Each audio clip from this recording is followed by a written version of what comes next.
Dave Cohen here at Phillips Arena for Georgia State Sports Update. And look who's here, R.J. Hunter, former Georgia State Panther, now with the Boston Celtics. And how are things going? You get into the game here in Atlanta tonight, able to get a three to go down late in the game. And you guys are battling down the end for a playoff spot, for playoff position. Yeah, I don't know. Something about Atlanta. I don't miss too much here. I need to bring that elsewhere. But, yeah, I mean, it's been a long year, and it's been a great year, actually. I'm with a great team, and we're battling for – you kind of step back, we're battling for a top 3 seed in the East. So, I mean, it's definitely been a blessing. And it's going to be tough down the stretch. We got a good group of guys. It's going to be fun.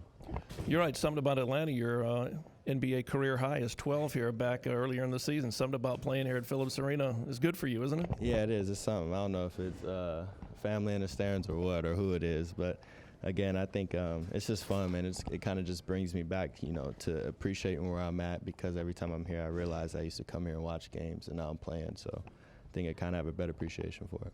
How's it been, dealing with a long NBA season? You used to play in high school, 20-something games. You used to play in collegiately with us at Georgia State, 30-something games. Then you go into where you're playing 82 in the regular season. I think you and I talked about it earlier, staying mentally and physically fit and dealing with the proverbial wall that a lot of college players hit during the course of a long season. Mm-hmm. Yeah, I mean, you said it. I think just mentally more than anything, you have to just stay the course. I mean, you can easily kind of get lost and, kind of just zoning out and, kind of just, being unengaged in everything that's going on. But I think basketball always rewards. It's a funny game, so basketball always rewards you in the end. So just staying physically and mentally in it until the very end, I think, is my mentality. And I think just learning is, if I'm not playing, just trying to learn. There's always something I can do that can help me while I'm not playing. Has that been the biggest transition for you, playing college basketball to playing professionally here with the Celtics? Yeah, I think so. I think just kind of mentally putting your ego aside when you're not playing and just learning. You can easily, it's so easy to, be, so proud of yourself and not allow yourself to learn when you're not playing. But, I'm blessed. I'm in a great organization, and just watch them.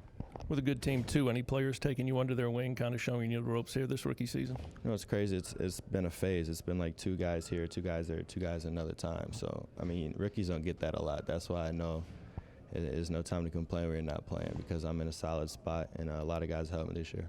Are you okay, coming from Georgia State, we were playing almost the entire game, to knowing you're, rookie and having to deal with the playing time that you get? You okay with that? It's better on my body. I know that's for sure. It's way better on my body. And it actually helps me have more focus on every possession. I think when you play so many possessions, you just kind of get lost in the game. So I think now it allows me to kind of mature, see the game a little more, and I think that'll help moving forward. I think one thing that's maybe worked out a little well in hindsight, you've gotten to see the state of Maine a little bit this year, going back and forth, a little bit in the NBDL, but that's allowed you to get some valuable and quality playing time where you might not if you were on every single, trip with the Celtics. Yeah, absolutely. I think that mix and kind of learn and watching is huge. And I think every team should have a D-League team because, just naturally when you play, when you come back to practice, it just feels different. I think every player needs to see those reps.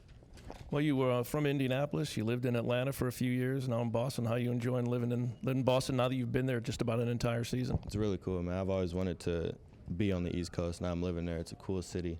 The fans are nuts. Like, I don't even play, and I can't really even go outside without taking 5 or 6 pictures. So the support is cool, man. It's been an amazing journey so far this year, and just looking forward to finishing off the season. All right, and finally, Mom and Dad going to make sure you're coming back to Georgia State and working on that, finishing that degree. What are your plans this summer? I decided I'm not going to. No, I'm playing. Just incrementally, just taking online classes, just trying to knock it out, right now, so I don't have to be 46-year-old in a class of 22, 21-year-olds. You know what I mean? So, just trying to knock it out as soon as I can and not put it off to the side, so I can knock it off in chunks and not in a whole summer. All right, appreciate it. Best of luck, and good luck in the playoffs with Boston this year. Thanks, Dave. Appreciate it. All right, I want to thank former Georgia State Panther R.J. Hunter joining us here on the Georgia State Sports Update.